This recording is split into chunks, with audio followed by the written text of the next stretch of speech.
As we've learned from Alejandra, one of the most popular drinks and one of the most versatile across Mexico is an agua fresca. And the beautiful thing about these soft drinks is they are endlessly variable. You can add in different seasonal fruits, you can use dried herbs, and you can just bring in those accents that you know you love.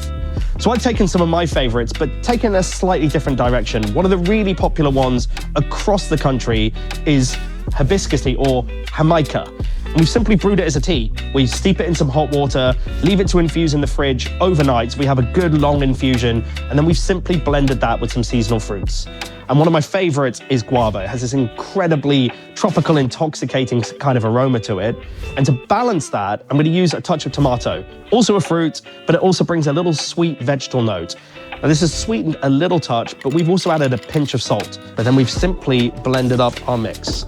So the hibiscus tea, touch of sugar, and then into that we've blended in some of our tomatoes and the guava and simply strained it. That's it.